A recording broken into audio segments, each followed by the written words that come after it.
Okay, तो guys India में tax कितने तरह का पाया जाता है? दो तरह का पाया जाता है, direct tax and indirect tax. अब प्लीज आप लोग ये मत कभी बोलना, बिकॉज ये डायरेक्ट इनडायरेक्ट सुनते स्टूडेंट के मन में डिफिनेशन अपने आप आ जाता है।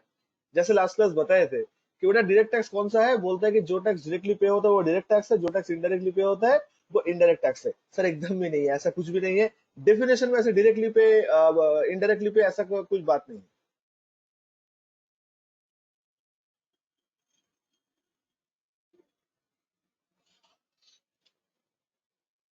तो सर कैसे बेसिस पे हम लोग डायरेक्ट और इनडायरेक्ट को जज करेंगे? गाइस ध्यान से सुन लो।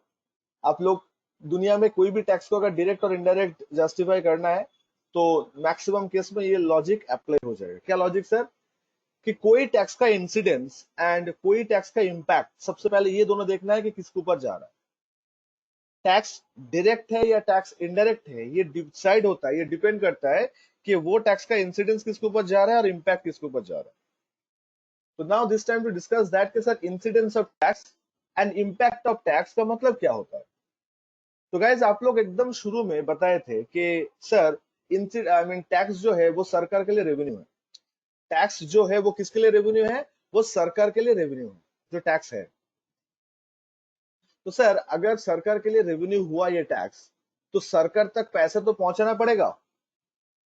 दोस्तों टैक्स कोई भी हो, जीएसटी बोलो, डायरेक्ट बोलो या इनडायरेक्ट बोलो, टैक्स किसके लिए रेवेन्यू है? सर गवर्नमेंट के लिए रेवेन्यू है। ये बात लास्ट क्लास लगभग 90% स्टूडेंट लोग कंफर्म कर दिया था उन लोग का आंसर में। तो आज मेरा क्वेश्चन ये है आप लोग से कि चलो मान लेते हैं कि टैक्स का रेवेन्यू गवर्नमेंट के लिए है, लेकिन ये जो टैक्स का पैसा है ये गवर्नमेंट तक पहुंचाना तो पड़ेगा। तो कौन गवर्नमेंट के हम लोग के पास चल के आएगा टैक्स दो करके, कि हम लोग को देना पड़ेगा? सर हम लोग को देना पड़ता है सरकार को टैक्स, जिसको हम लोग टैक्स पेमेंट बोलते हैं। Payment of income tax, payment of GST, payment through TDS, ये सब चीज हम लोग जो करते हैं ये सरकार को हम लोग पेमेंट ही करते हैं, मतलब टैक्स का पैसा पहुंचाते हैं।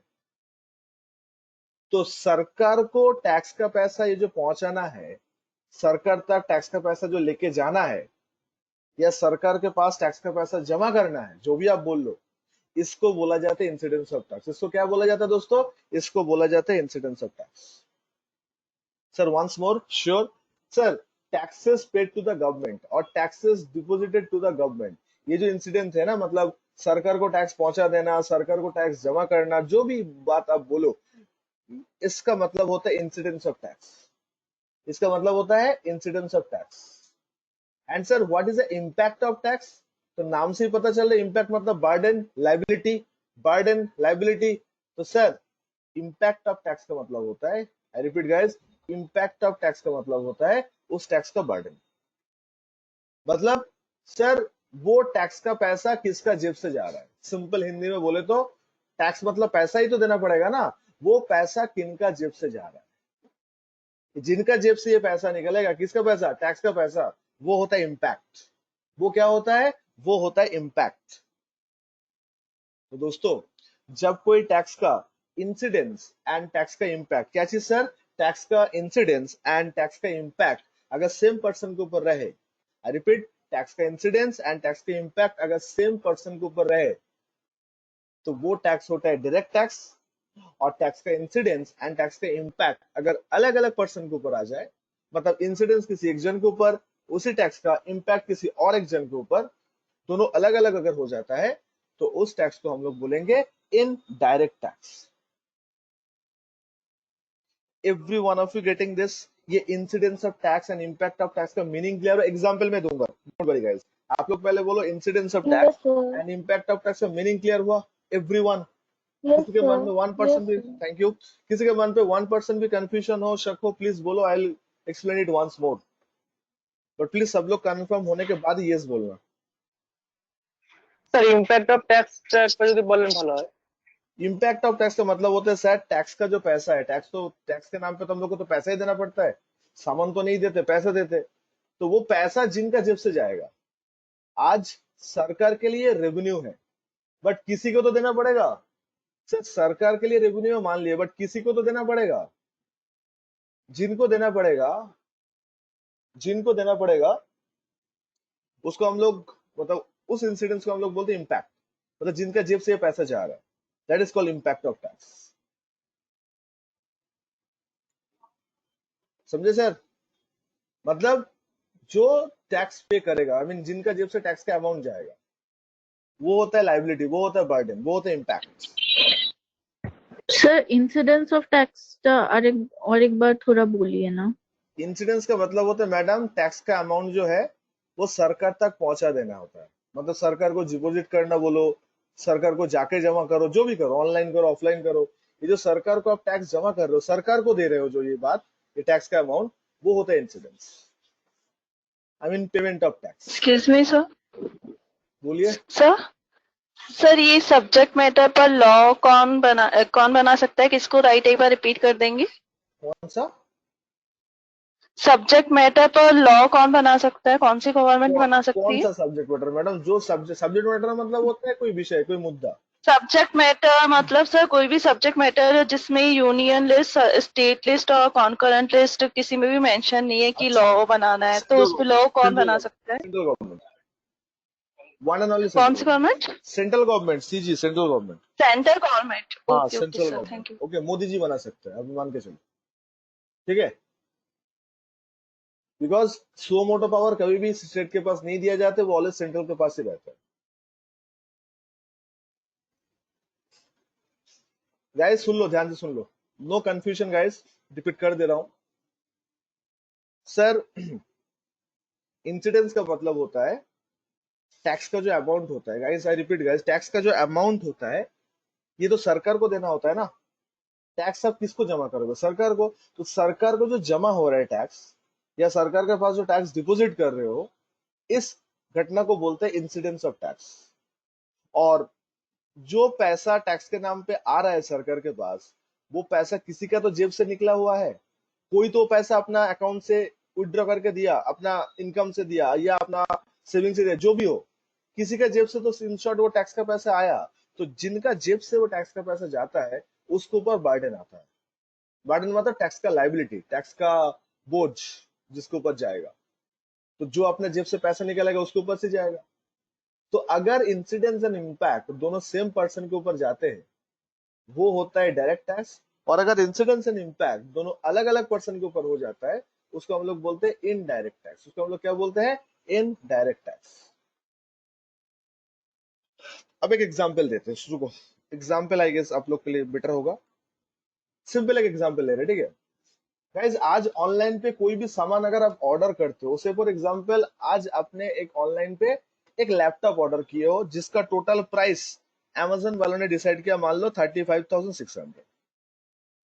कोई भी आप लैपटॉप कोर i3 कॉन्फ़िगरेशन का एक लैपटॉप एचपी का सिलेक्ट किए हो, जिसका दाम ऑनलाइन पे शो कर रहा है 35,600, एंड आपने पूरा पैसा दे दिए हो, क्रेडिट कार्ड के थ्रू, डेबिट कार्ड के थ्रू, जो भी है, पूरा पैसा दे दिए हो।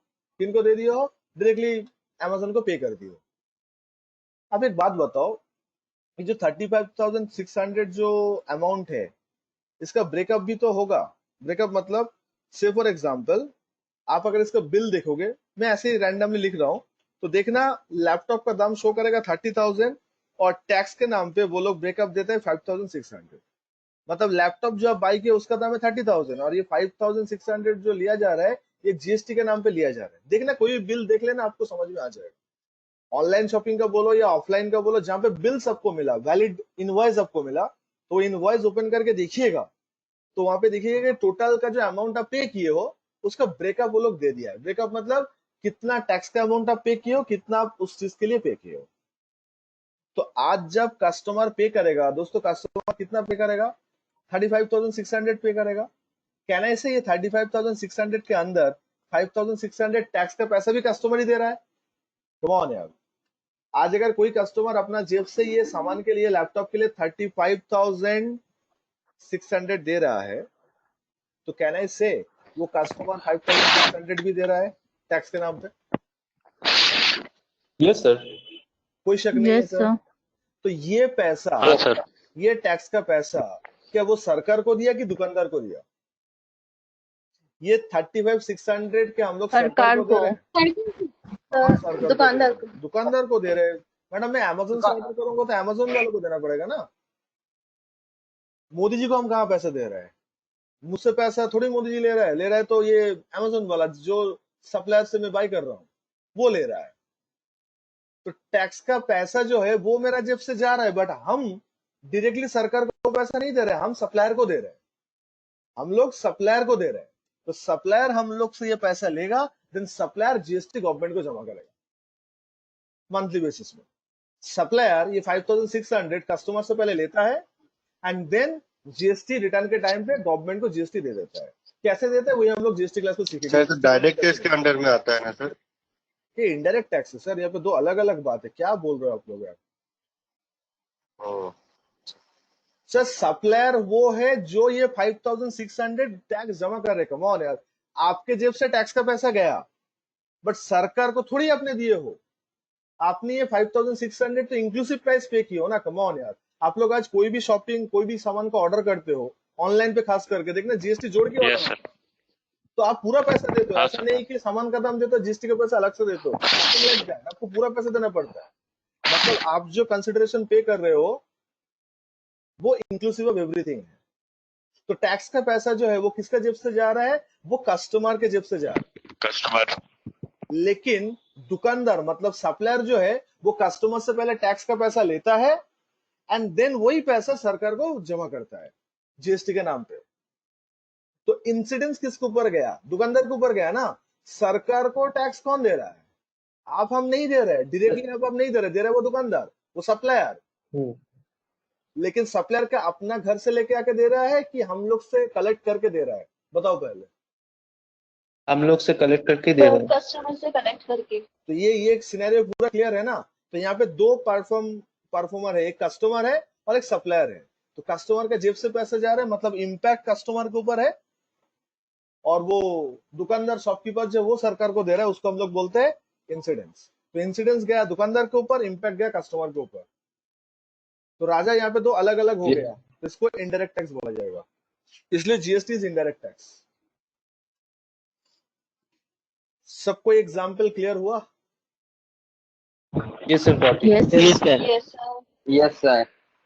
अच्छा, मोर देन 50 स्टूडेंट हो मेरे साथ अभी ऑनलाइन मोड पे, तो इतना Yes, सारे एक साथ एकोमोडेट करना, सबसे बात करने जाएंगे तो टाइम तो चला जाएगा। बट सर किसी का डाउट हो, वंस मोर का रिक्वेस्ट हो, आप बिंदास बोल दीजिएगा, या तो कमेंट बॉक्स में कमेंट करके या अनम्यूट करके। I will explain it to you guys.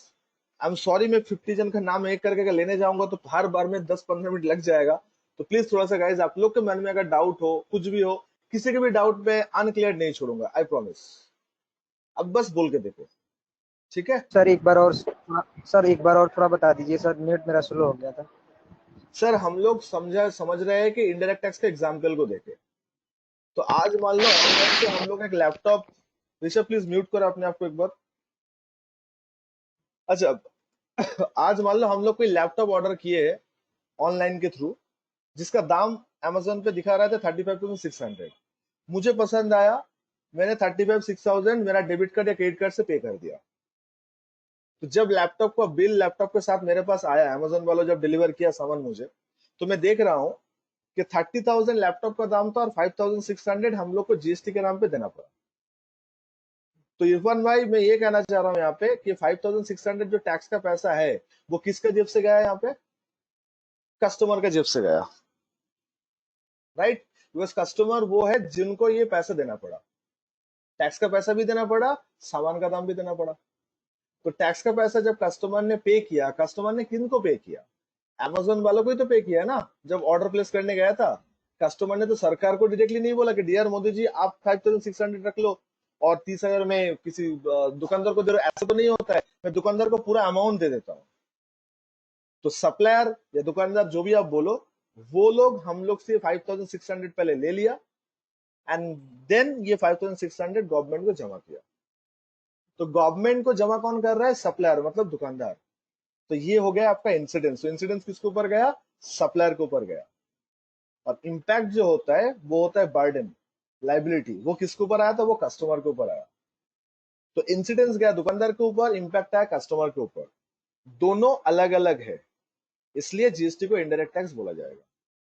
तो जो टैक्स में आपको ये लॉजिक दिख जाएगा कि इंसिडेंस एक जन के ऊपर जा रहा है, इम्पैक्ट किसी और के ऊपर जा रहा है, और दो अलग अलग है, तो आप उस टैक्स का नाम देना It's indirect tax. It is indirect tax. Wait Rishil, wait wait wait wait, मैं तो इनडायरेक्ट टैक्स समझा रहा हूँ, ऑफ कोर्स है वो भी, डोंट वरी। तो गाइज, अच्छा जो भाई साहब वंस मोर बोले थे समझ में आया अभी? हाँ sir. Yes, sir, got it. अच्छा, तो now the question is arising, sir ऐसा एग्जांपल दीजिए जहां पे दोनों एक साथ है, मतलब इंसिडेंस इंपैक्ट साथ साथ है। सर इनकम टैक्स, आप लोग जब डायरेक्ट टैक्स स्टार्ट करोगे, इनकम टैक्स, उस पर सीखोगे कि इनकम आप ही का होगा, चाहे वो इनकम फ्रॉम सैलरी हो, इनकम फ्रॉम बिजनेस हो, इनकम फ्रॉम हाउस बडी हो, कैपिटल गेन हो, अदर सोर्स हो, जो भी हो, इनकम आप ही का रहेगा। कैलकुलेशन भी आप ही को करना पड़ेगा कि इनकम कितना हुआ, फिर उसके ऊपर टैक्स लाइबिलिटी कैलकुलेट करना होता है। मैं एक थोड़ा सा हिंट दे रहा हूं, detail discussion will be doing in income tax class, अगर हम लोग साथ साथ कभी करते हैं तो उसमें सबसे पहले हम लोग को लाइबिलिटी कैलकुलेट करना पड़ता है कि 2.5 लाख तक इनकम है, छोड़ो, इसके ऊपर टैक्स नहीं होगा, 2.5 से 5 लाख तक 5%, ऐसे करके लाइबिलिटी कैलकुलेट करना पड़ेगा। किनको? जो टैक्स पेयर है, जो इनकम किया है। एंड वो जो लाइबिलिटी आएगा उनके सामने कि XYZ अमाउंट जो भी आएगा, वो अमाउंट उसी को ही गवर्नमेंट को जमा करना होता है। इनकम टैक्स जो होता है वो आपका खुद का इनकम टैक्स, आप डायरेक्ट गवर्नमेंट को ही जमा करते हो। ऑनलाइन पे करो या बैंक में जाके चालान निकाल के बैंक में जाकर डिपॉजिट करो, जो भी करो, आप सरकार को डायरेक्ट दे रहे हो, आप किसी को भाया नहीं जा रहे हो। तो इंसिडेंस भी आपके ऊपर है, बिकॉज आप ही को इनकम टैक्स देना पड़ रहा है। इंसिडेंस जो है वो आपके ऊपर है, बिकॉज इनकम टैक्स आप ही को देना पड़ रहा है। एंड इम्पैक्ट भी आप ही के ऊपर है, क्योंकि टैक्स का पैसा जो है वो आप अपना जेब से, आप अपना इनकम से ही दे रहे हो। तो दोस्तों इंसिडेंस भी आपके ऊपर है यहाँ पे, एज वेल एज इम्पैक्ट भी आप ही के ऊपर है। तो इंसिडेंस एंड इम्पैक्ट दोनों अगर सेम पर्सन के ऊपर हुआ तो वो टैक्स को हम लोग डायरेक्ट टैक्स बोलेंगे। तो इंडिया में डायरेक्ट टैक्स के नाम पे हम लोग इनकम टैक्स देते हैं। क्या देते हैं? इनकम टैक्स देते हैं।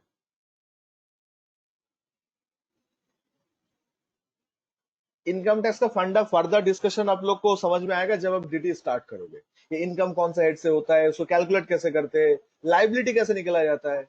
आप ऐसे कंपनी करोगे तो 30% टैक्स लाइबिलिटी होता है, आप ऐसे इंडिविजुअल हो तो आपके लिए स्लैब रेट है। तो ऐसे डिफरेंट डिफरेंट कैलकुलेशन टाइप है वहां पे।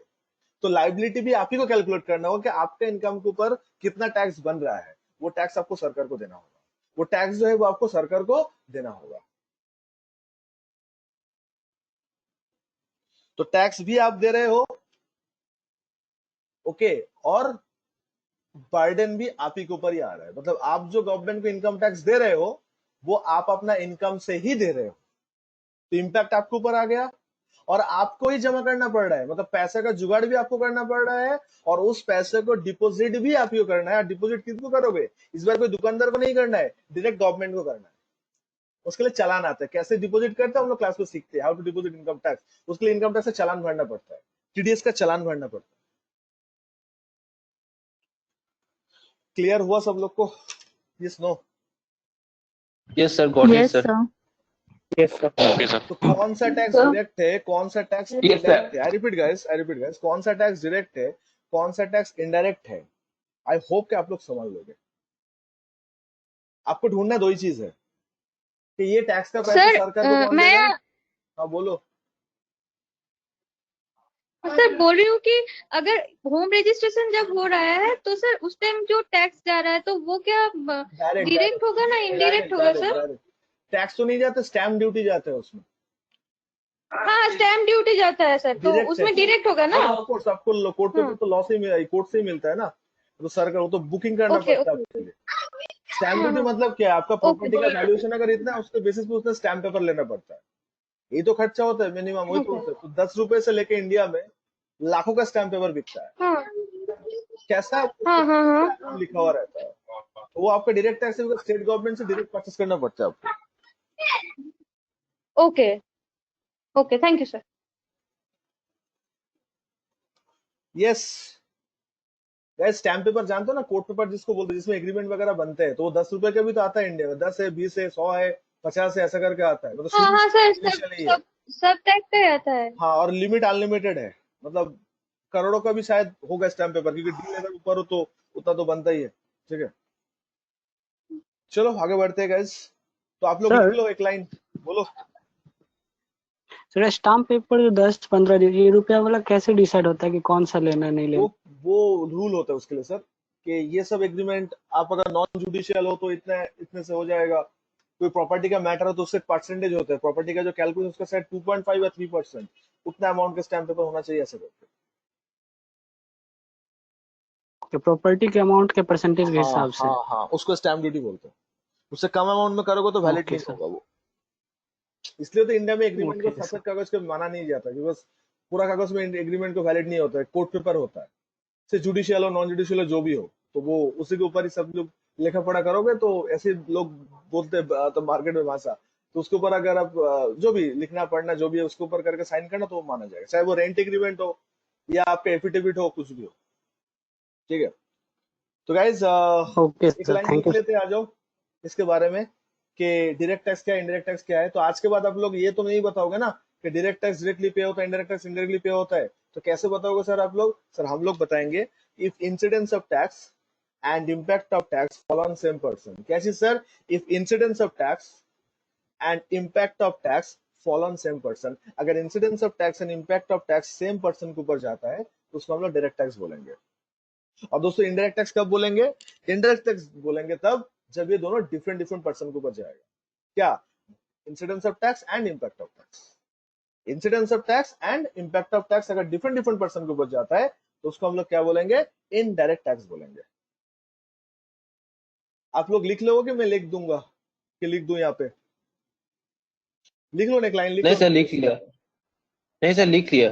Very good. एग्जाम्पल के तौर पे लिख लो, डायरेक्ट टैक्स एग्जाम्पल पे लिख लो इनकम टैक्स, और इनडायरेक्ट टैक्स के एग्जाम्पल पे मैं लिख दे रहा हूं क्या होगा। सब लोग लिख लिए हो तो मैं लिख दे रहा हूँ, रुको। Yes, कोई sir. लिखेगा वो लोग के लिए दिक्कत हो जाएगा। If incidence of tax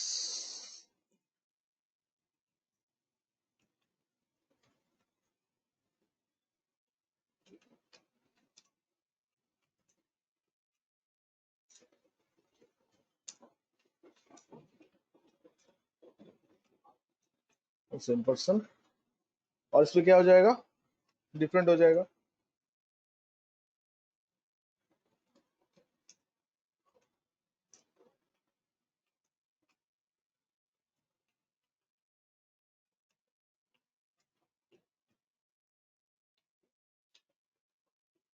okay okay sir. अब एग्जांपल्स देते हैं हाँ, कि इंडिया में डायरेक्ट टैक्स के नाम पे हम लोग क्या देते हैं और इनडायरेक्ट टैक्स के नाम पे हम लोग क्या देते हैं। आइए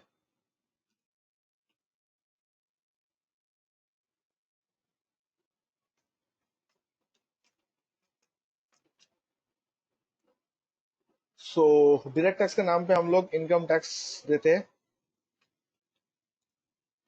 और इंडिया में अभी इनडायरेक्ट टैक्स के नाम पे जो सबसे तो पॉपुलर जो चल रहा है, एक है आप लोग का फेवरेट। अच्छा, जीएसटी का हैप्पी बर्थडे आ रहा है, पता है आप लोग को?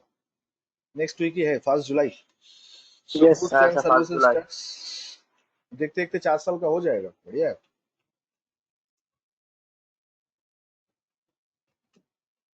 एंड दूसरा है कस्टम ड्यूटी।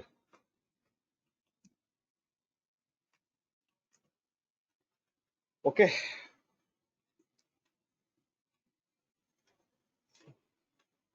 Okay sir. अच्छा, अब क्वेश्चन ये आ रहा है सर, आप लोग लिख लिए हो ना सब लोग? इनकम टैक्स और इसमें goods and service tax and custom duty. अच्छा, आज के डेट में क्या सर पुराना टैक्स पाया जाता है? VAT, okay, service tax, excise duty, हाँ। पेट्रोलियम प्रोडक्ट्स और अल्कोहलिक लिकर, ये दोनों ऐसा आइटम है इंडिया में आज भी जिसके ऊपर आज भी वो पुराना टैक्स लगता है, बट ये दोनों छोड़ के बाकी किसी चीज के ऊपर वो पुराना टैक्स नहीं लगता है। सबके ऊपर अभी जीएसटी लगना चालू हो गया है। एंड कस्टम बोल के और एक कॉन्सेप्ट होता है इंडिया में। तो सबको क्या कस्टम्स के बारे में पता है? कस्टम ड्यूटी होता है क्या है, मतलब कब एप्लीकेबल होता है, कब ये कस्टम ड्यूटी इम्प्लाइड होता है? Any idea about it? Sir port में ज्यादा नहीं जो पता। होता है वो वहाँ पे कस्टम ड्यूटी होता है।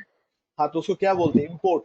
पोर्ट रिलेटेड हाँ, तो नहीं कहते उसको ना, इम्पोर्ट बोलते हैं, मतलब इम्पोर्ट। सर जब shipping by shipping, sir by custom shipping जो होता है ना सर, हाँ निकिता, उसको इंपोर्ट बोलते हैं, जो सर कंट्री से बाहर जो लेके आते इम्पोर्ट एक्सपोर्ट में यस, इंपोर्ट हाँ एक्सपोर्ट हाँ जो होता इम्पोर्ट है। एक्सपोर्ट, हाँ हाँ सर इम्पोर्ट एक्सपोर्ट। हाँ, तो उसको इंपोर्ट एक्सपोर्ट बोलो, ऐसे पोर्ट पोर्ट मत बोलो, इंपोर्ट एक्सपोर्ट बोलो, ठीक है। Okay sorry sorry sir. हाँ, तो हाँ इंपोर्ट एक्सपोर्ट पे ये टैक्स, आई मीन ये ड्यूटी एप्लीकेबल होता है, but export, most of the export sir duty free होता है, बेसिकली इंपोर्ट के ऊपर ही लगता है, मतलब देश के बाहर से।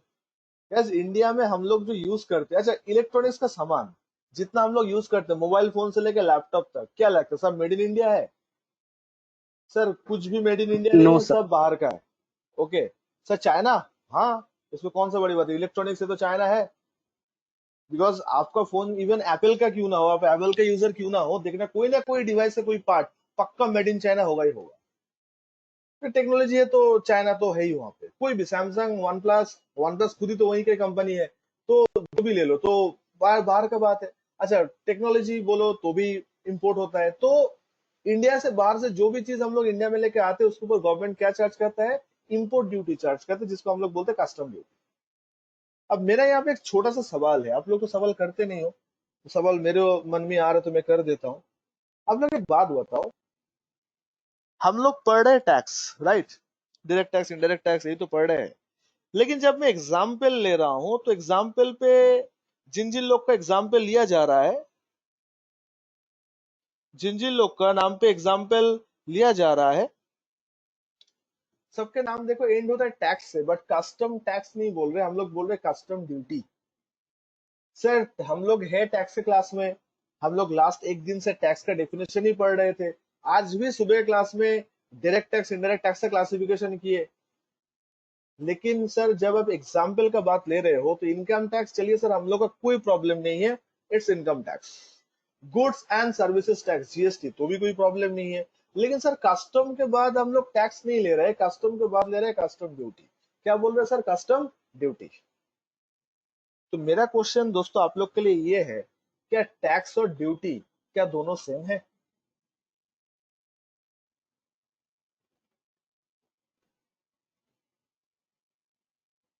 क्या लगता है दोस्तों, टैक्स और ड्यूटी ये दोनों नो शब्द क्या नो सेम सर, है कि डिफरेंट होना चाहिए? डिफरेंट होगा सर।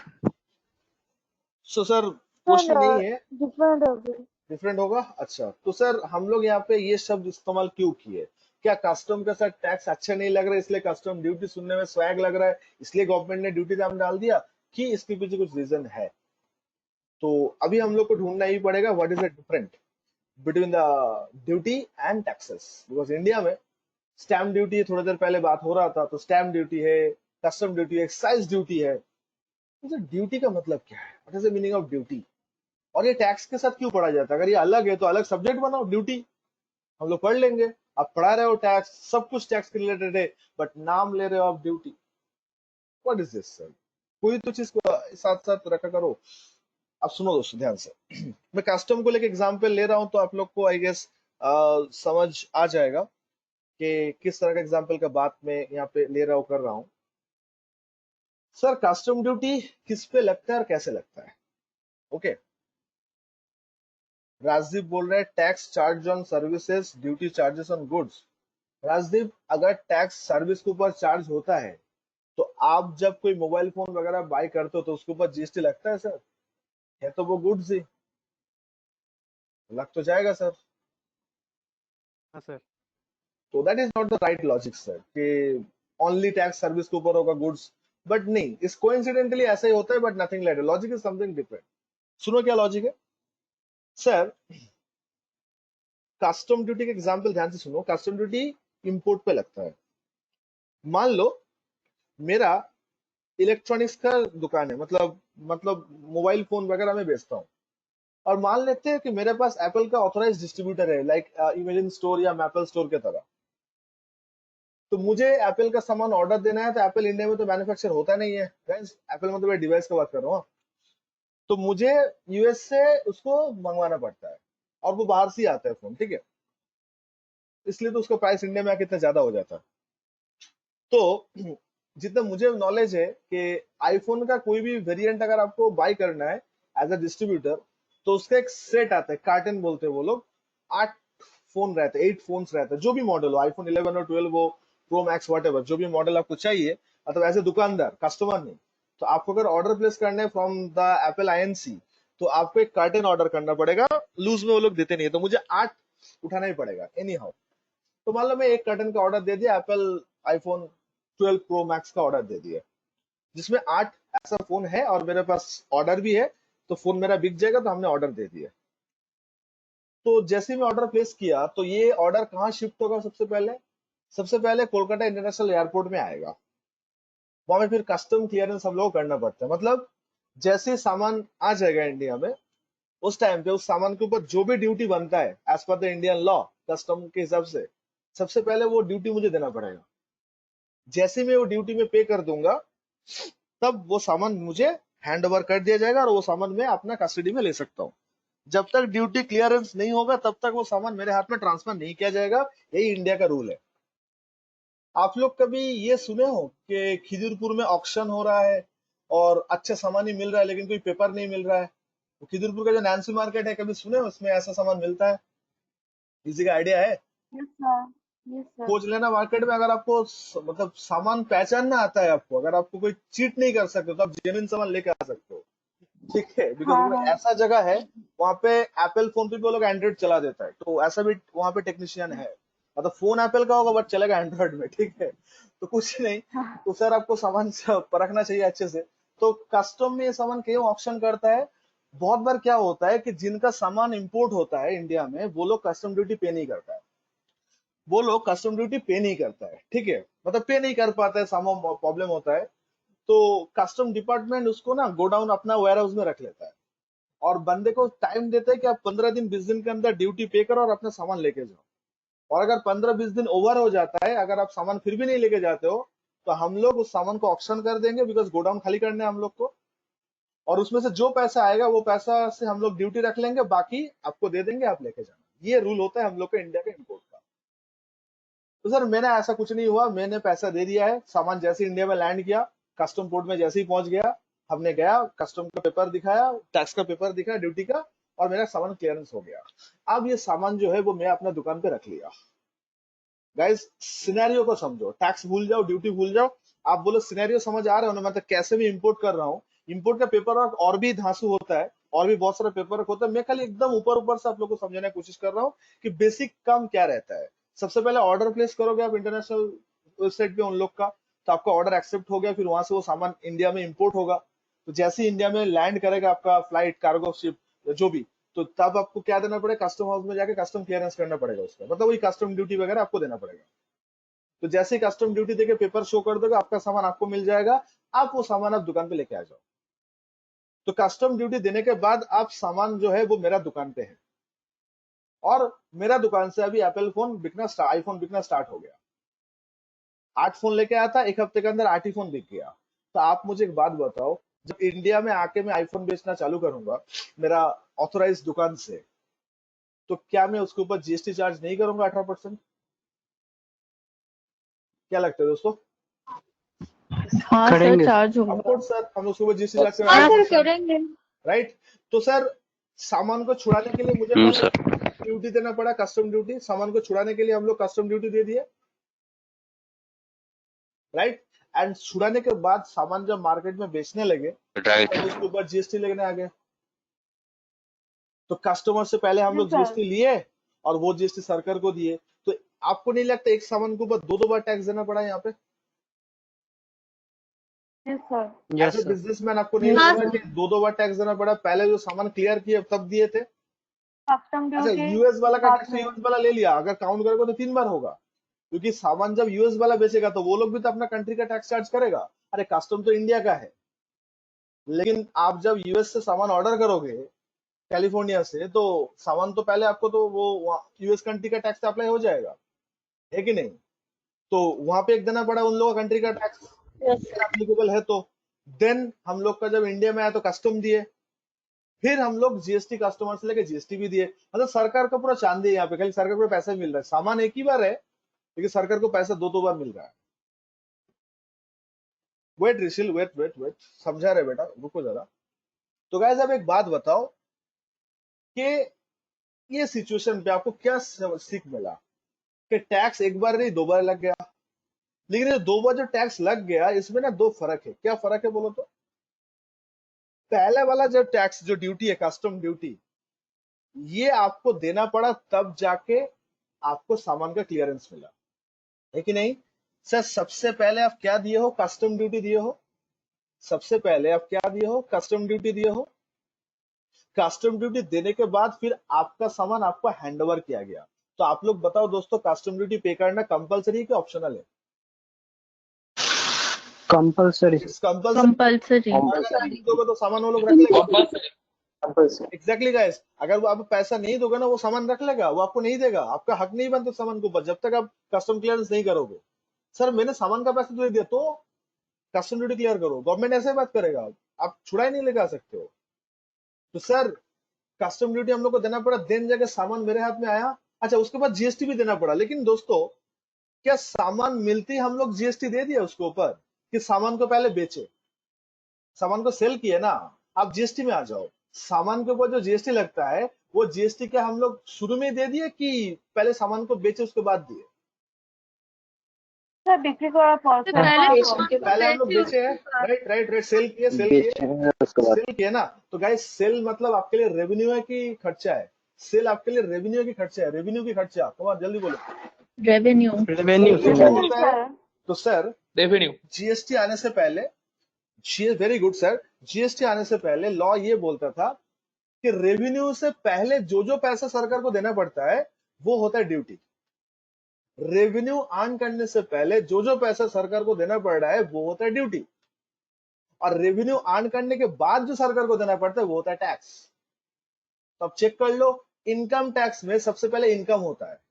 आपको सैलरी मिला, आप बिजनेसमैन हो तो प्रॉफिट मिला आपको, आप शेयर मार्केट का बंद हो तो आपको कैपिटल गेन मिला, आप अगर पेंशनर हो तो आपको पेंशन मिला, इंटरेस्ट मिला। तो पहले आपको पैसा एंजॉय करने का मौका मिला, फिर उसके बाद टैक्स आपको देना पड़ा।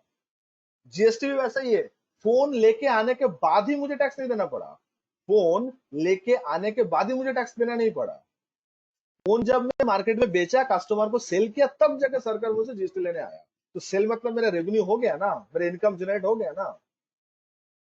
तो दोस्तों, पहले जमाने में हम लोग को ऐसे डिस्ट्रीब्यूट किया जाता था जीएसटी आने से पहले, क्या कि रेवेन्यू के बाद जो चार्ज होता है वो होता है टैक्स, इनकम के बाद जो होता है वो होता है टैक्स, और इनकम रेवेन्यू से पहले जो देना पड़ता है वो होता है ड्यूटी। गाइस, आप लोग अपना प्रॉपर्टी, अपना फ्लैट रजिस्ट्रेशन करने जा रहे हो, ओके, तो स्टैम्प पेपर तो उससे पहले ही देना पड़ेगा ना आपको, तब जाकर तो रजिस्ट्रेशन होगा। रजिस्ट्रेशन के बाद स्टैम्प ड्यूटी नहीं होता, स्टैम्प ड्यूटी पहले देना पड़ता है, देन रजिस्ट्रेशन होता है। तो जो स्टैम्प पेपर खरीदना पड़ता है उसके लिए पहले पैसा दो, फिर उसके ऊपर एग्रीमेंट बनेगा। Getting my point? तो रेवेन्यू से पहले जो चीज हम लोग को दिया जाता है उसको क्या बोलते हैं? उसको बोलते हैं हम लोग ड्यूटी। ड्यूटी। रेवेन्यू के बाद जो होता है वो होता है टैक्स। ये कॉन्सेप्ट जो है ये चल रहा था जीएसटी आने के पहले तक। तो ऋषिल, जो तुम बोल रहे हो कस्टम क्लियरेंस से भी जीएसटी लगता है, शायद सर, शायद नहीं है, डेफिनेटली लगता है। कैसे? देखो तो गाइज, ये पिक्चर सबको क्लियर हो गया, ड्यूटी या टैक्स का पिक्चर? किसी को शक है तो बोलो। किसी के मन पे भी 1% भी डाउट हो, मेरा आवाज क्लियरली नहीं गया, सुनाई नहीं दिया ठीक से, जो भी रीजन हो आप पूछ सकते हो।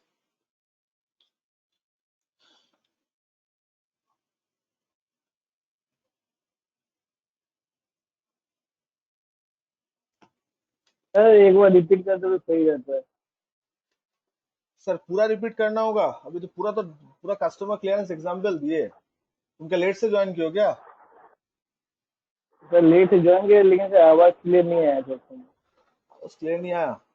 ठीक है सर, मैं दूसरे एग्जाम्पल में जा रहा हूँ, आप सुनो कितना समझ में आया। पूरा एग्जाम्पल में दूंगा तो फिर 10 मिनट लग जाएगा। मेरा तो यही मतलब, सुनो, जो डिस्कशन हम लोग का चल रहा था उसका डिसीजन यही आया हम लोग का दिलीप, कि ड्यूटी जो है वो टैक्स, आई मीन रेवेन्यू से पहले हम लोग को देना पड़ता है, इनकम से पहले हम लोग को देना पड़ता है, वो ड्यूटी होता है। और टैक्स जो होता है वो इनकम या रेवेन्यू के बाद हम लोग से लिया जाता है। तो जीएसटी जो है जो हम लोग जमा करते हैं पहले सेल होता है, अगर सेल नहीं है तो जीएसटी देने का बात ही नहीं है सरकार को। तो ये लॉजिक हम लोग का डिफरेंस हम लोग को समझना पड़ता है। थैंक्स ऋषिल। सो गाइस, अब ध्यान से सुनिए जो बात मैं कहने जा रहा हूँ। अच्छा, आपको क्या लगता है जो टेक्नोलॉजी का सामान है वो इंडिया में जितना महंगा आता है, बाहर कंट्री में उतना महंगा आता है कि सस्ता आता है? सस्ता आता है सर। सर सस्ता आईफोन सस्ता का, आता है अगर सर। आईफोन का बात करूं तो आप अगर टेक्निकल गुरुजी का वीडियो देखते हो अलग बात है, बट आईफोन का लिटरली जो केस है वो इंडियन मार्केट में आके महंगा क्यों होता है, उसके पीछे रीजन पता है क्या है? बहुत सारा duties and taxes. Phone sir उतना महंगा सर नहीं है। सिर्फ सर इंडिया में सिर्फ आईफोन महंगा है सर, नहीं तो अदर फोन गल्फ कंट्री में फोन महंगा है सर इंडिया से ज्यादा। कौन सा वाला, सैमसंग का? नहीं सर, सैमसंग हो गया, शाओमी हो गया, रियलमी Xiaomi हो गया, महंगा वहाँ है, पे यहाँ से। Xiaomi जी सर। महंगा फोन निकालता है वो लोग, चाइना मार्केट में निकालते हैं, जी $10 सर। का देता है। हाँ, इंडिया से सर महंगा वहाँ पे है, जैसे दुबई हो गया, कतर हो गया, ये अच्छा, जितना गल्फ कंट्री है ना सर। और आईफोन उल्टा है। हाँ, आईफोन सर उल्टा है। अच्छा सुन लो, रीजन क्या है। अच्छा गवर्नमेंट पहले, अच्छा आप एक बात बताओ, इंडिया अगर ज्यादा इंपोर्ट करे तो इंपोर्ट से तो हम लोग को अच्छा टेक्नोलॉजी तो मिलेगा, अच्छा क्वालिटी ऑफ सामान तो मिलेगा, लेकिन आपको नहीं लगता है कि इंपोर्ट से देश का नुकसान होता है? सर कैसे नुकसान होता है? सर हम लोग करेंसी बाहर चला जाता है। हाँ ये थोड़ा सा इकोनॉमिक्स का बात है, बेसिक इकोनॉमिक्स, इसके लिए कोई आपको ऑनर्स पढ़ने का दरकार नहीं, इकोनॉमिक्स का बेसिक ज्ञान आप रख सकते हो, नो प्रॉब्लम। गाइस जो क्रूड ऑयल होता है, जो पेट्रोलियम डीजल जो हम लोग यूज करते हैं, तो इंपोर्ट ही होता है, इंडिया में तो बनता है नहीं। तो इसमें एक भारी अमाउंट हम लोग का देश से बाहर चला जाता है, विदेश के पास चला जाता है, बिकॉज इंडियन करेंसी हम लोग से निकल जाता है, और करेंसी आप लोग इंजेक्ट नहीं कर सकते, इकोनॉमिकल बैलेंस नहीं होता है। मतलब आप बोलोगे सर ठीक है यूएस वालों को पैसा दे दीजिए, बाद में आप छाप भी लीजिए, आपके पास नोट है 2.5 से सब छाप लीजिए, सर ऐसा आप नहीं कर सकते, उसके पीछे भी लॉजिक होता है। तो सर आज इंडिया कभी नहीं चाहता है कि इंपोर्ट को प्रमोट किया जाए, क्योंकि इंपोर्ट से इंडिया का जीडीपी का कोई फायदा नहीं होता है। आज अगर इंडिया में सैमसंग का, वन प्लस का या शामी का ब्रांड, एप्पल का ब्रांड अगर ज्यादा बिकने लगे, तो इससे समझ में आएगा इंडिया में पैसा वाला लोग ज्यादा हो गया, इकोनॉमिकली बात कर रहा हूँ, लेकिन इंडिया वाला को कोई फायदा नहीं होगा। आज अगर मर्सिडीज बीएमडब्ल्यू कंज्यूमर इंडिया में ज्यादा हो जाता है तो वो जर्मनी का फायदा होगा, इंडिया का नहीं। क्यों? उससे इंडिया का जीडीपी 1% में इंक्रीज नहीं होगा, बिकॉज वो इंडिया का प्रोडक्ट है ही नहीं, तो कैसे जीडीपी ग्रो करेगा? तो सर इंडिया का जीडीपी कब ग्रो करेगा, कब उसको होगा, जब मेड इन इंडिया ब्रांड पूरा विदेश में छा जाएगा। मतलब ऐसा अगर कोई दिन आया, मतलब अच्छे दिन, हम लोग बोलते हैं ना अच्छे दिन आएगा, अच्छे दिन आएगा, तो लोग बोलते हैं, इकोनॉमिस्ट बोलते हैं कि अच्छा दिन तभी होगा इंडिया के लिए जब चाइना में मेड इन इंडिया वाला फोन यूज होगा। बट ये सोचना भी अभी शायद हम लोग का बेवकूफी होगा कि ऐसा कभी होने वाला है कि चाइना में लोग माइक्रोमैक्स यूज कर रहा है। मैं इसमें मजाक नहीं कर रहा हूँ, फैक्ट जो है वो बता रहा हूँ, ठीक है? तो बट यहाँ पे उल्टा होता है। यस सर, यहाँ पे तो उल्टा है एकदम, पूरा ओप्पो, वीवो, वन प्लस सब तो उन्हीं लोग का ही है जो यहाँ पे भरपूर यूज हो जा रहा है, रियलमी, जो भी आप बोल दो, जितना सारा लीडिंग फोन का ब्रांड है अभी। तो सर इंडियन मार्केट ऑलवेज चाहते हैं, इंडियन गवर्नमेंट ऑलवेज चाहते हैं कि कस्टम, आई मीन इंपोर्ट को प्रमोट मत करो, इंपोर्ट को डिस्करेज करो। तो मैं आपको थोड़ा सा एक बता रहा हूँ, इंपोर्ट ड्यूटी जो लगता है इंडिया में वो होता है 10%। इंपोर्ट ड्यूटी जो होता है उसके अंदर सबसे पहले आता है बेसिक कस्टम ड्यूटी। ये कंपोनेंट है, जैसे जीएसटी का सीजीएसटी होता है, इसका ये कंपोनेंट होता है बेसिक कस्टम ड्यूटी। तो बेसिक कस्टम ड्यूटी का रेट चल रहा है 10%। तो आप बोलोगे सर लोकल मार्केट से खरीदने जाऊं 18%, बाहर से खरीदूंगा 10% बस। हाँ तो सर बाहर से खरीदूंगा। आज एक एयर कंडीशन इंडियन मार्केट से अगर मैं बाय करने जाऊंगा तो 18% जीएसटी, सॉरी 28% जीएसटी लेता है वो लोग, लग्जरी प्रोडक्ट मानते हैं उसको। तो इंपोर्ट करने से बाहर कंट्री में अगर जीएसटी है ही नहीं, मान लो मैं ऐसा कंट्री से इंपोर्ट करूं जहां पे जीएसटी है ही नहीं, कोई टैक्स ही नहीं लगता, इनडायरेक्ट टैक्स, ऐसा बहुत सारा कंट्री अभी भी दुनिया में जहां पे जीएसटी अभी तक इंप्लीमेंट नहीं हुआ है। तो सर अगर वहां से मैं इंपोर्ट करूं तो मुझे खाली 10% देने से कम नक्की हो जाएगा, इंडिया वालों को 28 देने पर तुम लोग को 10 दूंगा, बात खत्म। रुको, खत्म नहीं हो रहा है। अब इंडियन गवर्नमेंट बोल रहा है ये तो मेरा बेसिक ड्यूटी है, ये तो मैं लूंगा ही हर एक प्रोडक्ट के ऊपर। बट पिक्चर अभी खत्म नहीं है। पिक्चर ये है, बोलता है कि ये प्रोडक्ट अगर तुम इंडियन मार्केट से खरीदते, कहां से खरीदते, ये प्रोडक्ट अगर तुम इंडियन मार्केट से खरीदते हैं तो तुम मुझे जीएसटी देते हैं यहाँ पे।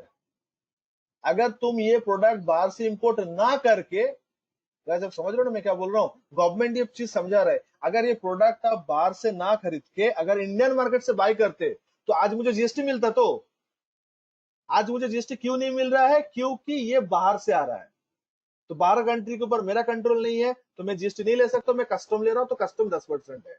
लेकिन मैं सोच रहा हूं could have been, should have been करके सोच रहा हूं, अगर आप ऐसा नहीं करके डोमेस्टिक वालों से लेते आप तो आप जीएसटी देते ना मुझे।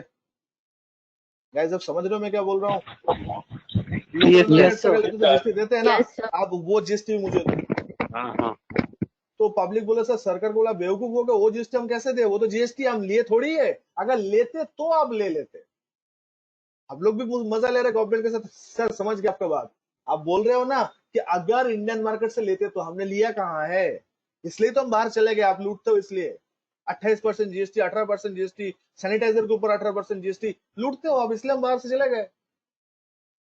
मतलब रुको जरा, सबर करो, अब देखिए क्या हो लॉ। अब देखो जीएसटी बोल के नहीं लेंगे, अब आएगा एडिशनल कस्टम ड्यूटी। सर कितना एडिशनल कस्टम ड्यूटी होगा? एडिशनल कस्टम ड्यूटी जो है वो कितना हो जाएगा सर? उतना ही जितना लोकल मार्केट का जीएसटी रेट है, मतलब 28%। तो आप कितना दे रहे हो? 38%। आप बोलो इंपोर्ट करना है? 38%. इंपोर्ट करना है? तुम बोलोगे जाते, ये तो पूरा पासा ही पलट दिया एकदम पूरा, मतलब वही 1 मिनट में हालात बदल दिया, जज्बात बदल दिया, वो वाला पार्ट हो गया पूरा। हम सोचे गए थे 10% में हो जाएगा काम, ये तो सरकार तो 38% लगा दिया पूरा। और हम पूछे सर कब देना होगा, बोला जैसे ही सामान इंडिया में लैंड करेगा, या तो तैरते हुए या तो उड़ के, मतलब या तो बाई एयर या बाई वाटर, जैसे इंडिया में आएगा, जब तक ये 38% नहीं दोगे आपका सामान मैं छोड़ूंगा ही नहीं, करना है जो कर लो। तो इंडिया में आपको पता है ना, सुल्तान मिर्जा हुआ करता था, मूसा भाई, ऐसा बहुत सारा भाई लोग हुआ करता था, जो लोग स्मगलिंग का दुनिया का हाँ बादशाह सर। रहता है। तो स्मगलिंग किसको समझ में आता है पता है? जिसके ऊपर कस्टम पे नहीं होता है, उसी को स्मगलिंग बोलते हैं। तो इंडिया में ज्यादा से ज्यादा स्मगलिंग इसलिए होता है बिकॉज इंडिया का इतना ज्यादा लंबा चौड़ा ड्यूटी है, इसलिए पता कस्टम पोर्ट में आने से पहले ही सामान इधर उधर हो जाता है। फैक्ट है सर, मैं मजाक नहीं कर रहा हूँ। इंडिया में ये मार्केट भी तो है ना, सारा सारा के फ्रेश मार्केट थोड़ी है, ऐसा नहीं होता होता है सर। तो सर कस्टम को पता नहीं? हाँ सर सब पता है, तो कुछ नहीं, चलते रहो, क्या फर्क पड़ता है? गैस प्लीज मुझे कोई इल्जाम मत लगाना यार सर, आप क्या बोल रहे हो, बट इट्स अ फैक्ट है। इंडिया में जो स्मगलिंग हाँ सर। होता है that is because of that, उसके ऊपर ड्यूटी पे नहीं होता है। तो ड्यूटी तभी पे नहीं होगा जब आप कस्टम के थ्रू सामान जब लेके नहीं आओगे, कस्टम सामान कोई और जगह से लेके आओगे, दूसरा तीसरा रास्ते से। तो आप देख लो, दरिया में चलो, देखो कहाँ पे रास्ता है, सामान लेके आओ वहां से। सर चलते आ रहा है, ये खाली 90s का बॉलीवुड मूवी नहीं, चलते आ रहा है चलते आ रहा है, तो लोग होते हैं ऐसा करके। तो सर आज के डेट में जो एडिशनल कस्टम ड्यूटी होता है ना, इसको गवर्नमेंट आईजीएसटी लेता है, गवर्नमेंट आईजीएसटी लेता है। तो हम लोग कस्टम का ड्यूटी का डेफिनेशन क्या बोले थे कि जो रेवेन्यू के पहले लगता है, बट सर आज टैक्स भी रेवेन्यू के पहले लग जा रहा है, दिस इज एक्सेप्शन। ये जो एडिशनल कस्टम ड्यूटी जो है ना दोस्तों, आज गवर्नमेंट इसको आईजीएसटी से रिप्लेस कर दिया। हम लोग पढ़ेंगे आगे चल के, आज गवर्नमेंट इसको आईजीएसटी से रिप्लेस कर दिया। Every one of you getting this?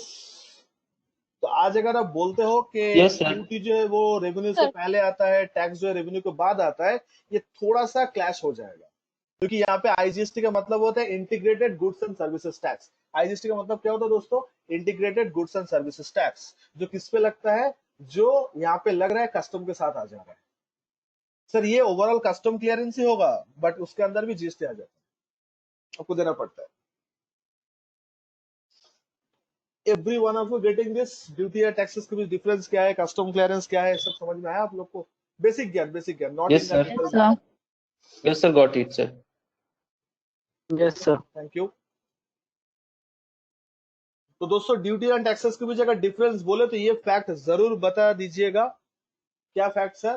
कि कस्टम पे आज खाली कस्टम ड्यूटी नहीं लगता है, एडिशनल ड्यूटी के नाम पे गवर्नमेंट आज हम लोग से जीएसटी भी लेता है, that is IGST.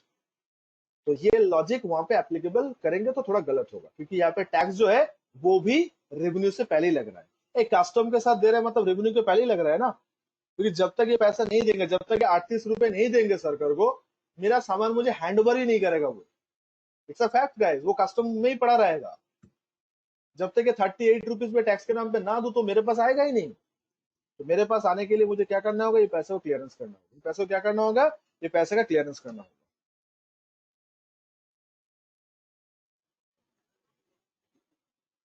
Okay sir. सब लोग के समझ आया? Yes, sir. Got it, sir. चलिए बढ़िया है। Yes, sir. तो बेसिक्स हम लोग Yes, करते हैं sir. यहाँ पे। Thank you sir, thank you ma'am, all Yes, sir. Thanks to all guys जो लोग कंफर्म कर रहे हो। तो हम लोग टैक्स का बेसिक्स पूरा जान लिए। यहाँ से किसी को कोई शक या सवाल हो मन में पूछ लो। हम लोग अब जीएसटी के अंदर एंटर करेंगे। मतलब अभी तक क्या हम लोग जीएसटी के लिए डिस्कस कर रहे थे कि ओवरऑल टैक्स को लेकर? ये जो लास्ट 2 क्लास से हम लोग, मतलब आज का class and last Sundays class में जो डिस्कस किए, तो उसमें एक जगह भी आपको जीएसटी इनकम टैक्स दिखा कि ऑल अबाउट द टैक्स था? It's overall tax discuss. All about this, sir. It's All all about about the tax, tax. sir. All about मतलब यहाँ tax. पे टैक्स क्या है, डायरेक्ट टैक्स क्या है, इनडायरेक्ट टैक्स क्या है। हाँ, एग्जाम्पल जब लिया तब उन लोग का नाम आया कि डायरेक्ट टैक्स के अंदर इनकम टैक्स है, इनडायरेक्ट टैक्स के अंदर जीएसटी है, कस्टम्स है, वगैरह वगैरह। तो आप लोग बोलो ये बेसिक्स याद रहेगा आप लोग को? आप डेट बता दो कब तक याद रखोगे, 1 हफ्ता 2 हफ्ते, फिर मैं रिकैप करवा दूंगा। नहीं, मैं मजाक नहीं कर रहा, मैं पूछ लेता हूँ हर एक क्लास में कि आप लोग का याद कितना दिन तक रहेगा, बोल दो। गाइस 2 हफ्ता तक याद रहेगा? जुलाई में एक बार याद दिला दूं, चलेगा? हाँ सर. Yes sir. ठीक है, ठीक है, कंफर्म कर दीजिएगा। अच्छा, जब तक मेरे साथ हो तब तक तो मैं तो याद दिलाते रहूंगा आप लोग को, लेकिन जब क्लासेस हो जाएगा तब तो याद दिलाएगा आपको। तो कुछ इस तरीके से पढ़ो, ठीक है, ताकि आपको दिमाग में रह जाए। सोमी जी, एग्जाम में ये सब नहीं पूछते हैं, सर। आप एग्जाम को यहाँ पे कंसिडर नहीं कर सकते हो, ठीक है? मतलब कंसिडर मत करो एग्जाम। सर हाँ बोलो। Excuse me. Sir government custom duty collect करता है क्योंकि पोर्ट का डेवलपमेंट के लिए, और नहीं नहीं नहीं, पोर्ट का डेवलपमेंट नहीं, सब चीज के लिए, रेवेन्यू के लिए, रेवेन्यू रेवेन्यू। मतलब एक रेवेन्यू के लिए कस्टम ना। क्लियरेंस नहीं करेंगे तो डोमेस्टिक मार्केट तो पूरा मर जाएगा ना। अब देखो, बिजनेसमैन अपना फायदा देखता है, बिजनेसमैन अपना फायदा देखते हैं, तो बिजनेसमैन को जब देखेगा फायदा देश के बाहर से सामान खरीदने से, तो देश में सामान क्यों खरीदेगा? तो गवर्नमेंट को, हम लोग तो इंडिपेंडेंट है ना, हम लोग तो सबको सोच को तो रिस्पेक्ट करना चाहिए। मतलब इंडिया है, इंडिपेंडेंट है, तो हम लोग किसी को नहीं बोल सकता इम्पोर्ट मत करो। हाँ, कभी कभी जब कंट्री के साथ जंग छिड़ जाता है, हम लोग जब वार सिचुएशन में आ जाता है, तब इम्पोर्ट हम लोग बंद कर दे। जैसे कि आई होप कि हम लोग शायद चाइना से भी इम्पोर्ट कर सकते हैं, बट लास्ट ईयर इस टाइम पे जब वो इंसिडेंट हुआ था, उस टाइम पे तो चाइना को बैन कर दिया गया था। याद है ना आप लोगों को वो इंसिडेंट? तो जब तक हाँ सर, इस याद तरह है। का सिचुएशन ना हो तब तक कोई प्रॉब्लम नहीं है, तब तक आप बिंदास इंपोर्ट करते चलो। ओके। अच्छा, आपको पता है इंडिया से बहुत सारा सामान पाकिस्तान में जाता था पहले, 2016 से पहले बहुत सारा वेजिटेबल्स वगैरह यस ऑल सर। दैट वहां पे भेजा पड़ता था। तो ये सब ट्रेड डील होता है, तो जब पॉलिटिकल इश्यूज ना होता है तब सब ठीक है, जब तक पॉलिटिकल इशू ना हो तब तक सब कुछ सही है, ऑल दैट। जैसे यूएस वालों ने चाइना को बैन कर दिया था कोरोना के टाइम से कि हम लोग वहां से कोई इम्पोर्ट सामान नहीं लेंगे, बट आई थिंक आज सब ऊपर ऊपर से ये लोग सब हटा दिया होगा, बिकॉज लोग बोलते हैं कि उस कंट्री का, एप्स जो बंद कर दिया था सॉफ्टवेयर का, तो वो क्या अभी चल रहा है ना, वो बंद कर दिया है सर? पता नहीं। अलीबाबा इंडिया में आज भी बंद है, शायद शायद आज भी बैन है। ए पबजी प्लेयर, आप लोग पबजी खेल रहे हो तो प्ले स्टोर वाला पबजी खेल रहे हो कि दूसरा वाला खेल रहे हो? कोई पबजी प्लेयर नहीं है क्या क्लास में? कैसा बैच है, सब अच्छा बच्चा? नहीं सर, पता नहीं। पता नहीं। अच्छा चलो, वो भी तो चाइना आप बोल के तो बैन कर दिया गया था उसको, तो वो कंपनी एक्चुअली चाइना का था ही नहीं, उसको मार्केटिंग वहां से होता था, ठीक है। अच्छा एनीवे, तो गाइज इम्पोर्ट में अगर ड्यूटी नहीं लगाओगे, इम्पोर्ट के ऊपर अगर टैक्स नहीं ये करोगे तो पबजी नहीं, कॉल ऑफ ड्यूटी खेलते हैं। अच्छा ठीक है, आप लोग बाद में आप लोगों के साथ ये डिस्कस कर लेंगे कॉल ऑफ ड्यूटी वगैरह। सुनो, बट सर जो मैं बोलना चाह रहा हूँ वो ये था सर, ड्यूटी जब तक नहीं आएगा ना तब तक लोग डरेगा नहीं, क्योंकि बिजनेसमैन को जब तक आप ये इक्वेशन नहीं समझाओगे कि बाहर से इंपोर्ट करना और इंडिया से लेना एक ही समान है, वो तब तक वो नहीं मानते। तो इंडिया में जब बोला गया था कि इतना स्मगलिंग क्यों होता है, क्यों लोग गवर्नमेंट को टैक्स पे नहीं करता है, तो एक सर्वे किया गया था, स्टैंडर्ड एंड पुअर्स S&P बोल के एक संस्था है जो यूएस का शायद होगा, if I am not wrong. तो वो लोग ने एक सर्वे किया था, और वो सर्वे में एक सर्वे ये था कि दुनिया में ऐसा कौन सा कंट्री है जिसमें बिजनेस करना बहुत इजी है। दुनिया में कौन सा ऐसा कंट्री है जहां पे बिजनेस करना एनवायरमेंट सबसे बेस्ट है। तो वो लोग जब सर्वे किया था, पता है रैंक वन किसको दिया था? गेस करो, रैंक वन कौन सा कंट्री को मिला था? गेस करो, गेस करो। Sir India. सर पता नहीं। रैंक वन मिला था सिंगापुर को। इंडिया होगा सर। इंडिया को रैंक ही नहीं है, 150 से ऊपर इंडिया का रैंक आया था। वो लोग कमेंट किया था कि इंडिया कंट्री में अगर कोई प्रॉब्लम हो टैक्स का प्रॉब्लम, क्यों? और ये सर्वे जीएसटी से पहले हुआ था, जब इंडिया में बहुत सारा टैक्स हुआ करता था। बोलते कि इंडिया में बिजनेसमैन अपना स्ट्रेटेजी समझाए कि टैक्स बचाए, यही समझ में नहीं आता है। आज इंडिया वालों को देखो, एक जमाना होता था जब इंडियन एजुकेशन सिस्टम को पूरा दुनिया फॉलो करता था, वो जो गुरुकुल वाला सिस्टम जो था, आई होप कि आप लोग हिस्ट्री में पढ़े हो या कोई माइथोलॉजी में पढ़े होंगे, गुरुकुल वाला जो कल्चर था, जो लीडरशिप क्वालिटीज तो ब्रिटिश लोग जब इंडिया में राज करना स्टार्ट किया था तो उस लोग तो पूरा यही चीज किया था कि इंडिया का ये लीडरशिप क्वालिटी खत्म करो। तो इसलिए हम लोग जो अभी का जो सिचुएशन जो फॉलो करते हैं, जो एजुकेशन सिस्टम को हम लोग आज फॉलो करते हैं, उसमें लीडरशिप क्वालिटी नहीं होता, उसे फॉलो करना सिखाया जाता है। सोच के देखो, मैं कोई फ्रस्ट्रेटिंग बात या कोई नेगेटिव बात नहीं बोल रहा, जो सिचुएशन है मैं वही बोल रहा हूँ कि आज इंडियन सिस्टम में हम लोग जो पढ़ के बड़े होते हैं, basically we are become a follower not the inventor. हम लोग को मार्क्स कैसे लाया जाता है ये यस सिखाया सर। जाता है, जॉब के लिए मार्क्स का क्राइटेरिया देखा जाता है, दैट के मतलब उसके बेसिस पे जज होता है। तो ये चीज रिवर्सल हो गया, तो लीडरशिप क्वालिटी आज ना के बराबर हो गया। तो इंडिया में अगर आपको पढ़ाई करना है, और एक जो प्रॉब्लम है वो है लैंग्वेज, जो मेरा पर्सनली लगता है। मतलब सर हर एक कंट्री में कॉमन लैंग्वेज होता है, कुछ भी हो एक कॉमन लैंग्वेज होता है जो सारा देश जिसके ऊपर कंफर्टेबल होता है। इंडिया में सर सबसे पहले इसी को लेके झमेला है। I am not joking guys, but ये फर्क तो होता है, पता है ना। आज अगर केरला का कोई बंदा अगर बंगाल में आ जाता है, तो वो अपना नेटिव लैंग्वेज मलयालम बोलेगा या इंग्लिश बोलेगा, जो हम लोग को शायद समझ में नहीं आएगा, बिकॉज हम लोग बंगाली बोल लेते हैं, हिंदी बोल लेते हैं, इंग्लिश जो लोग इंग्लिश मीडियम जाते हैं सीखते दिखते वो लोग पढ़ लेते हैं। तो सर यही पे तो कम्युनिकेशन गैप हो जाता है। कोई अगर साउथ का बंदा नॉर्थ में आएगा तो उसको हिंदी सीखना पड़ेगा, नहीं तो दिल्ली में जाकर कुछ खा ही नहीं पाएगा, वो बॉम्बे में फंस जाएगा पूरा, उसको सीखना पड़ता है जबरदस्ती। अगर हम लोग उस लोग का जगह में जाएंगे तो हम लोग को भी सीखना पड़ता है।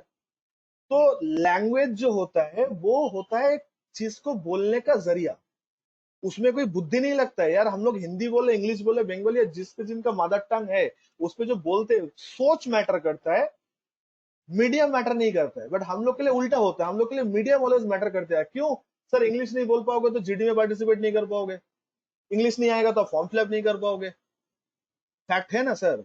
तो इंडिया में एक लड़का एक लड़की को अपना दिमाग का एक मेजर पोर्शन एक लैंग्वेज सीखने में लगाना होता है।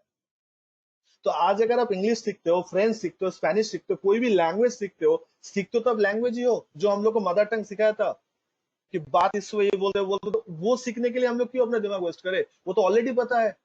अगर कुछ सीखना ही है तो सीखो कॉन्सेप्ट, सीखो इनोवेशन। तो इनोवेशन लैंग्वेज के अंदर कहाँ है?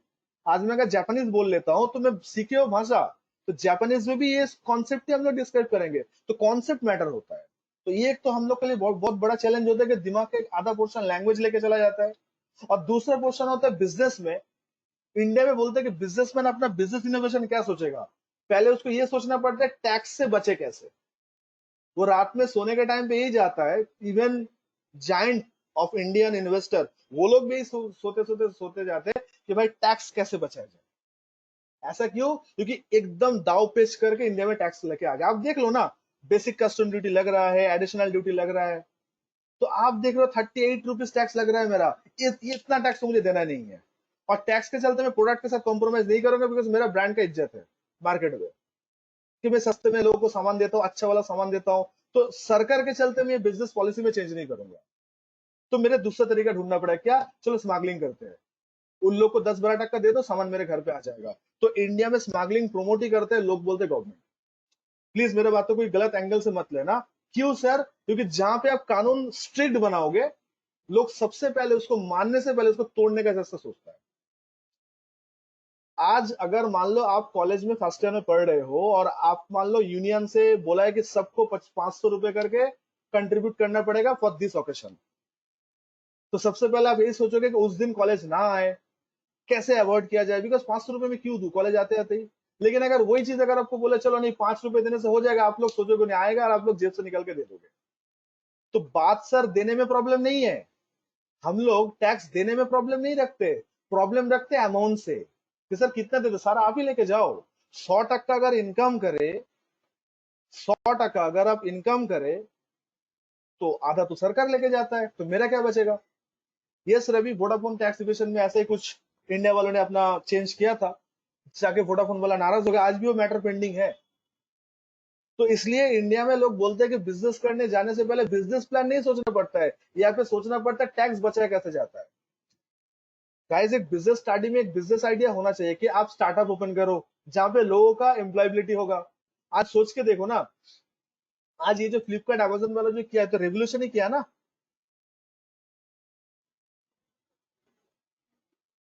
गाइस, ये तो रेवोल्यूशन ही माना जाएगा ऑनलाइन प्लेटफॉर्म का, हम लोग का हाथ में थमा दिया एंड ऑल दैट। तो इस तरह का सोच तब आएगा जब आप टैक्स से बचोगे। आज इंडिया में एक चार्टर्ड अकाउंटेंट का सीए कंप्लीट कर लेता है तो उसको क्लाइंट तभी मिलता है जब उसके पास ये दिमाग रहता है कि टैक्स को कैसे बचाए। तो आप मुझे बताओ कि मैं टैक्स बचने का सोचूं कि बिजनेस बढ़ाने का सोचूं? सोच तो ऊपर वाला ने मुझे एक ही दिया है ना, दिमाग तो एक ही देके भेजा है ना हम लोग को, तो उसका जगह भी लिमिटेड है, इतना कुछ हम लोग ठूस नहीं सकते उसके अंदर, वो हैंग कर जाएगा। That is the problem sir. Singapore में ये कॉन्सेप्ट नहीं है, सिंगापुर एकदम पूरा टैक्स हेवन बोला जाता है जिसको। तो जितना सारा बैंक है देखना, सब लोग का हेड ऑफिस वो लोग सिंगापुर भी करके रखा है। तो सर इंडिया कब टैक्स में आगे जाएगा? जब इंडिया टैक्स कम करेगा। सर ऑब्वियस सी बात है, 28% GST is not a matter of joke. Air condition bye करने जाओ, देखो 28% जीएसटी लगता है। लग्जरी कार परचेस करने जाओ, 28% जीएसटी। आप बोलोगे सर पैसा जिसका है उसी से लिया जा रहा है। सर इसको लेना नहीं बोले, इसको लूटना बोलते हैं। तो पैसे मतलब सब आप ही लोग लेके जाओगे। तो बाहर का कंट्री क्या करता है?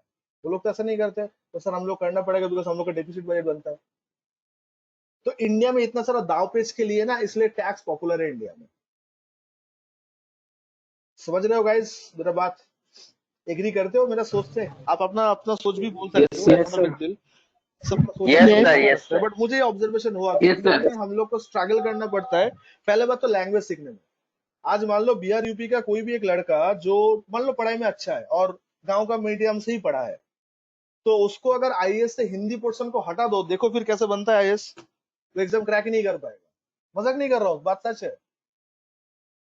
Yes, sir. एकदम ज्यादा ठीक है सर। बिहार यूपी से ज्यादा आईपीएस आईएएस इसलिए आते हैं बिकॉज हिंदी लैंग्वेज को प्रायोरिटी दिया गया इसलिए। और साउथ वालों को इसी से ही प्रॉब्लम है कि अगर हिंदी को प्रायोरिटी दे तो हम लोग को क्या प्रॉब्लम है। तो इंडिया में तो आपस में हम लोग लड़ते हैं, क्या चीज को लेके? लैंग्वेज को लेके। बट बाहर कंट्री में ऐसा नहीं है। स्पेन में जाओगे तो स्पेनिश ही मिलेगा बोलने वाला। इंग्लैंड में लोग इंग्लिश ही बोलते हैं, हिंदी नहीं बोलते। तो हम लोग का कॉमन लैंग्वेज क्या है? हिंदी? नो सर, वो तो बोलने वाला ज्यादा हो सकता है बट कॉमन लैंग्वेज तो एकदम भी नहीं है। तो आप अपना मदर टंग है वो तो सर रीजनल हो गया, वो तो एक रीजन से अलग रीजन जाएंगे तो समझ में नहीं आएगा। तो दिस इज अ फैक्ट। तो एनीवे, तो लैंग्वेज एक मैटर करता है। तो आज हिंदी है इसलिए प्रायोरिटी मिलता है। तो आप सोच के देखो कि मेरा एक भाषा के ऊपर अगर पूरा दिमाग चला जाए, मैं कॉन्सेप्ट कहाँ से डेवलप करूँ? बट सर एजुकेशन सिस्टम हम लोग को ऐसे ही बना दिया, तो आप लोग को करना पड़ता है। इसलिए तो आज हम लोग जीडी के लिए, इसके लिए अलग से प्रिपरेशन करना पड़ता है। क्यों? उसमें सिखाया जाता है कि क्या क्या शब्द अब यूज करोगे। ये नहीं सिखाया जाता कि सब्जेक्ट में क्या बोलोगे। वो कुछ भी बोलो चलेगा। वो बोलते हैं, बोल भी देते इंटरव्यूअर कि आपको कम्युनिकेशन स्किल चेक हो रहा है। क्या बात है सर कम्युनिकेशन स्किल चेक करने का? सोच को तो देखो पहले कि मेरा सोच सही है कि नहीं है। नहीं सर, वो लेके मेरा कोई काम नहीं है, छोड़ दो फिर। तो दोस्तों इसलिए इंडिया में कोई भी बिजनेसमैन आके अपना न्यू एस्टेब्लिशमेंट इसलिए नहीं खोलना चाहता है क्योंकि उन लोग को लगता है कि यहाँ पे बिजनेस प्लानिंग कम और टैक्स प्लानिंग ज्यादा करना पड़ता है। इट्स अ फैक्ट है। ये जो ब्लैक मनी, व्हाइट मनी, ये सब जो होता है just because of the tax का स्ट्रक्चर के लिए। तो दोस्तों ये था हम लोग का basic introduction of the taxation. I hope कि ये सब एग्जाम्पल आप लोग को अच्छा लग रहा है बिकॉज 90% स्टूडेंट्स के साथ मेरा फर्स्ट टाइम इंटरेक्ट हो रहा है, वो भी ऑनलाइन प्लेटफॉर्म पे, आमने सामने भी नहीं। आई होप कि you people are understanding this concept, मतलब आप लोग को ये क्लियर हो रहा है। इन द मीन टाइम अगर आपको कोई भी डाउट्स परेशानी हो तो आप बिंदास एनी टाइम आप बोल सकते हो। तो चलिए जीएसटी का एक बार हम लोग चर्चा देख लेते हैं। एक बात आप कमेंट लिख लो, हम लोग नेक्स्ट वीक से ही हम लोग डिस्कस करेंगे। ओके, तो लिख लो फीचर्स ऑफ जीएसटी बोल के 6 पॉइंट लिख लो, हम लोग एक करके डिस्कस करेंगे। कम ऑन फटाफट ये 6 पॉइंट लिख लो, 6 के 6 लिख लो। हेडिंग करो फीचर्स ऑफ जीएसटी। अभी हम लोग जीएसटी में एंटर कर रहे हैं। हाँ, इसी के साथ ही जीएसटी का क्लास नेक्स्ट दिन से स्टार्ट करेंगे और नेक्स्ट दिन से हम लोग क्लास का प्लान ऑफ एक्शन कर लेंगे कि हम लोग कैसे क्या क्लास का प्रोग्रेस करेंगे। Guys one day GST class आप लोग को प्रॉब्लम नहीं होता है? मतलब आज पढ़ रहे फिर एक हफ्ते बाद मिलना पड़ेगा। हाँ सर, दिक्कत तो होता है पर टाइम क्या बहुत हो जाता है। तो अच्छा, दिक्कत होता है। आप लोग संडे बैच क्यों ज्वाइन? अगर क्लास 2 दिन कर दिया जाए तो अच्छा होगा। मैडम वो वीकडेज का बैच जो है वो 3 दिन होगा, बट संडे बैच तो संडे वीकली तो एक ही दिन। हम लोग भी तो चाहते हैं संडे 2-3 दिन आए, बट क्या करें, संडे तो एक ही आता है ना। না স্যার, অন্য দিনগুলো অন্য ক্লাস আছে, একটা দিনই থাক। अच्छा चलो, कोई तो फेवर में बोला। नहीं सही, is right sir, he is almost right. चलो ठीक है, ऐसा कुछ नहीं है, टाइम जब ज्यादा हो जाता और कुछ नहीं। बाकी तो कॉन्सेप्ट में तो याद दिला ही देता हूँ आप लोग को। और कोई बैच नहीं था, पवित्र बोल रहा है, इसलिए संडे बैच लिखो। अच्छा लिख लो सर, लिख लो लिख लो लिख लो।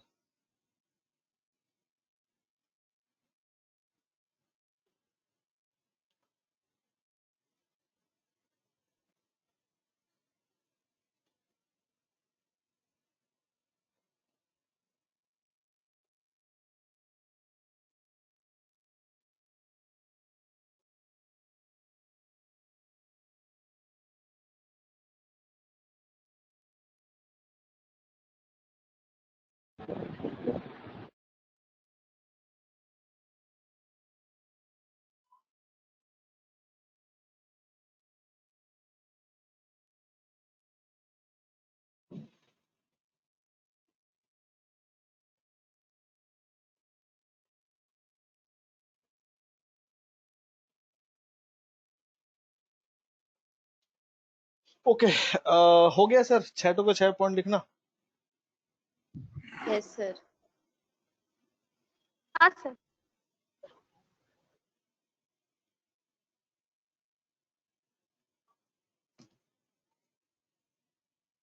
तो हम लोग नेक्स्ट क्लास से इसको डिस्कशन स्टार्ट करेंगे, ये वाला पार्ट को डिस्कशन स्टार्ट करेंगे, ठीक है। अरे जो लोग का फर्स्ट क्लास था, आप लोग को समझ आया? काफी सारे स्टूडेंट्स बोले थे कि this is the first class, तो everyone of you getting this discussion? Yes, sir. It's quite good enough. Okay, sir. चोरोनी Yes, सेंटर sir. से कोई हो आज जो यहाँ पे कल जो शुभंकर सर जिनको आईडी वगैरह शेयर किए थे, नाम भूल गए हम। Yes, sir. I. Aniket Biswas. Aniket clear है sir? Yes, it is quite enough. Good. Okay. Thank you. अच्छा तो गाइस चलो, अच्छा आप लोग से एक रिक्वेस्ट है, आप लोग का कोड डाल दिए थे वो व्हाट्सएप ग्रुप में to all students from my Dalhousie centre. आप लोग नो सर। ग्रुप में कोड डाले थे कि नहीं सर। No, अच्छा सुन लो, कोई हड़बड़ी नहीं है, आराम से। जितने स्टूडेंट्स सुन लो पहले, आज और कल के अंदर आप लोग प्लीज अपना नाम एंड कोड एंड सेंटर का नाम प्लीज, ये because of the mix batch है सेम ग्रुप में, तो प्लीज ये मेंशन करके मुझे व्हाट्सएप कर दीजिएगा, कल तक कर दीजिए, कल इवनिंग तक कर दीजिएगा, ठीक है। आराम से करो, कोई हड़बड़ी नहीं है। नाम लिखिएगा, कोड लिखिएगा, एज वेल एज आपका वो लिखिएगा, क्या बोलते सेंटर में। आपको व्हाट्सएप करना है सर? व्हाट्सएप ग्रुप जो है हम लोग का, जिस ग्रुप में मैं आईडी शेयर करता हूँ उस ग्रुप में कर दीजिएगा, ठीक है। Okay sir. अच्छा तो रिकॉर्डिंग दे दीजिएगा। हाँ मैडम, पहले क्लास खत्म तो होने दीजिए, दे देंगे आप लोग को, मिल जाएगा। अच्छा तो नेक्स्ट, अच्छा ये अहमदाबाद सेंटर से खुशी एंड महिमा जी दोनों लोग ज्वाइन किए हो क्या, कि और भी कोई हो from the Ahmedabad centre? Ahmedabad centre से कितने लोग हो बोलो तो आज? मैं हूँ सर। अच्छा ओके, आप लोग अहमदाबाद, तो एक दो तो आप लोग अपना सेंटर का नाम लिख दीजिएगा प्लीज। हाँ, you guys are from Ahmedabad, okay. Sir मैं नाम के साथ कोड लिखा हुआ है। हाँ तो ठीक है दिलीप, आप दे देना, कोड लिख देना, ठीक है। ओके सर, अभी दीजिएगा। Okay dear sir and dear ma'am from Ahmedabad center, आप लोग प्लीज आप लोग का सेंटर का नाम, नेम एंड कोड आप व्हाट्सएप ग्रुप में शेयर कर दीजिएगा, ठीक है। तो चलिए वीकेंड शुरू आप लोग का जीएसटी क्लास से हुआ सुबह, तो चलिए होप जाए आप लोग का, ख्याल रखिए अपना। थैंक यू सो मच, मिलता है। Same to you. Okay, thank you sir. Thank you sir. You.